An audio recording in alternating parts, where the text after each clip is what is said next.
తీవ్రమైన ఎండ, విపరీతమైన ఉక్కపోతలతో బాగా ఇబ్బంది పెట్టే వేసవి అంటే మనకు ఇష్టం లేకపోవచ్చు. కానీ వ్యాధికారకాలైన బ్యాక్టీరియాలకు మాత్రం మహా ఇష్టమని చెప్పుకోవాలి. ఎందుకంటే ఉక్కపోత మూలంగా మన చర్మం పైన తేమ ఒక పట్టాన ఆరదు. దీంతో చర్మమంతా కూడా తడితడిగా ఉండి ఒకటే చెమ్మగా ఉంటుంది.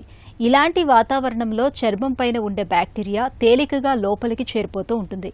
అలా చర్మం లోపలకు చేరిన బ్యాక్టీరియా మూలంగా మన చర్మంపై అక్కడక్కడ సెగ్గడ్డలు పుట్టుకొస్తూ ఉంటాయి. తీవ్రమైన నొప్పితో వేధించే సెగ్గడ్డల విషయంలో ఏం చేయాలో, ఎలాంటి జాగ్రత్తలు తీసుకోవాలో ఇప్పుడు తెలుసుకుందాం.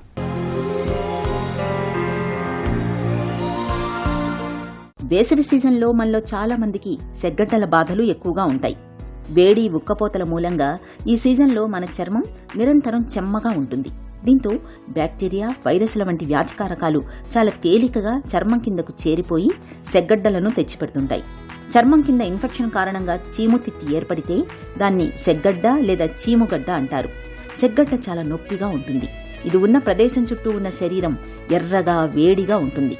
సెగ్గడ్డను పిండడం, నొక్కడం చేయకూడదు. ఇలా చేస్తే ఇన్ఫెక్షన్ ఇతర ప్రాంతాలకు విస్తరించే ప్రమాదం ఉంటుంది. సెగ్గడ్డల బాధలు తీవ్రంగా ఉన్నప్పుడు కొన్ని పసుపు కొమ్మలను మెత్తగా నూరి ఆ చూర్ణాన్ని నీళ్లతో కలిపి పేస్టులాగా తయారు చేసి సెగ్గడ్డలపై కడితే అవి త్వరగా మానుపడతాయి. నొప్పి తీవ్రత కూడా బాగా తగ్గుతుంది. అలాగే ఉలవ ఆకుల్ని మెత్తగా నూరి కొద్దిగా పసుపు పొడి కలిపి పైపూత మందుగా రాస్తే సెగ్గడ్డలు తగ్గిపోతాయి. సీతాఫల ఆకులకు కొద్దిగా ఉప్పు కలిపి మెత్తగా నూరి సెగ్గడ్డలపై కడితే గడ్డలు త్వరగా పగులుతాయి.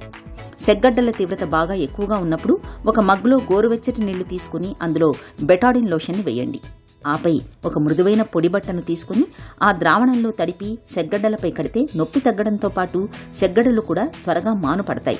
నువ్వుల్ని మెత్తగా నూరి ఆ చూర్ణానికి కొద్దిగా తేనె కలిపి ఆపై బాగా ఉడికించి సెగ్గడ్డలపై పట్టులాగా వేసిన మంచి ఫలితం ఉంటుంది. సెగ్గడ్డల తాలూకు నొప్పి, బాధల నుంచి మంచి ఉపశమనంగా ఉంటుంది.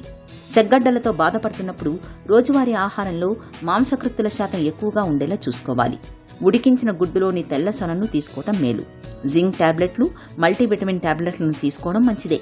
సెగ్గడ్డల తీవ్రత మరీ ఎక్కువగా ఉన్నప్పుడు డాక్టర్ పర్యవేక్షణలో కొంతకాలం పాటు ఆయుర్వేద ఔషధాలు వాడుకుంటే మంచి ఫలితం ఉంటుంది.